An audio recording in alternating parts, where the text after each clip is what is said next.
Kayo po ba mga bossing ko ay isa sa mga lagi namumblema tungkol sa usapin ng pera? Or kaya kung hindi man kayo namumblema, gusto nyo po na madagdagan pa yung inyo pong pinagkakakitaan ngayon? Kasi mas mainam po yun mga bossing. Kasi base rin po sa aking karanasan, mas maganda may iba ka pang mga pinagkukunan. Kung halimbawa yung isa mahina, yung isa naman mas lalakas. Kaya lang gusto ko sabay-sabay malakas. Kaya lang po mga bossing, may mga pagkakataon talaga na yung isa malakas, isa mahina mga bossing. Pero at least may iba kang pagkukunan kung yung isa ay medyo mahina. Ngayon pa mga bossing, ako po yung share sa inyo. Para po laging masagana ang pamumuhay, may mga dumarating na swerte na hindi nyo po rin inaasahan. Subukan nyo po ito mga bossing. Harap po kayo sa may silangan. Kumuha kayo ng tissue. Ngayon po, yung tissue ito, ibabasain nyo po sa gripo. Kailangan basa po siya. Pag nabasa na po siya, kumuha kayo mga bossing ko ng 5 piso. Ngayon pa mga bossing, ganyan po yung mga 5 piso ko kasi binabad ko po yun sa asin. Marami po akong mga barya na binababad sa asin or binababad po mga bossing ko sa bawang, kagaya po niyan. Bawang, tapos sinaluan ko siya ng, ano po dito, lemon citrin sa ilalim. Kasi ang lemon citrin for money, lalo na ako kay mananaya. Tapos nilagyan ko siya ng kristal, mga bossing, kung makikita nyo po, kristal, tapos daon ng laurel. May bulak din po siya. Yan yung aking pang-attract ng swerte na nakalagay dito sa may silangan, sa may bintana po namin, mga bossing. Kasi ito pong gawin kong ito, sa may silangan po itong bintana. Diyan ako madalas din na nagla-live sa labas po niyan kapag po ako ay sa umaga mga bossing. Tapos meron akong pang-attract ng ganito mga bossing ko ng pera.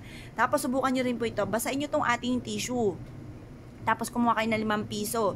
Kung ano 5 piso, pwede rin naman ng 20 or kaya po yung piso.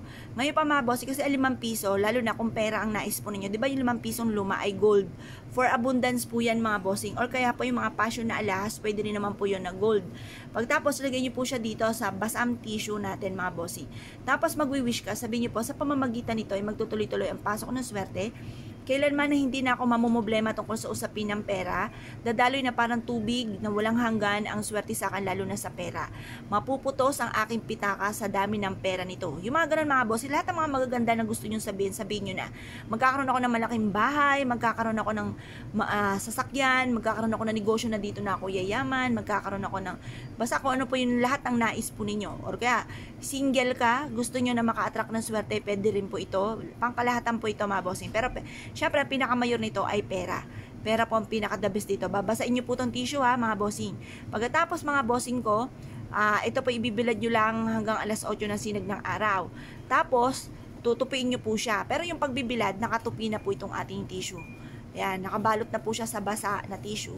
Pagkatapos, ibilad nyo lang po siya sa sinag po ng araw. Pagtapos ng alas 8 ng umaga, kunin nyo siya, basa-basa pa po yan. Tapos, isiksik nyo po ito sa mataas na lugar, mga bossing. Makakatulong po itong ating 5 piso. Tapos, yung basan tissue, kasi yung tissue, di ba, papel din po yan. Nagmula po yan sa kalikasan, swerte po ang dulot po niyan.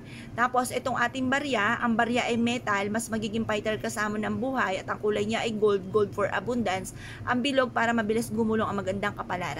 The best na meron tayong ganito mga bossing ko. At habang ikay nagwi-wish, naniniwala ka na matutupad lahat ang inyong kahilingan. Yan ang kagandahan sa mga pampaswerte. Nagiging positibo ka sa buhay. Na naniniwala ka kaya mo ito gagawin dahil kayo ay suswertihin. Yun po ang isa sa mga pinaka-the best sa paggawa ng mga pampaswerte. Na mas nagiging positibo sa buhay ang tao na gumagawa nito. Ngayon po mga bossing, kung kayo pinaniwala at nensyo po itong gawin mga bossing, wag na po kayo magpatumpik-tumpik pa. Subukan nyo po ito. Proven po ito na napakaswerte. Kaya kung kayo pinaniwala mga bossing, asya, good luck pa sa inyo po lahat.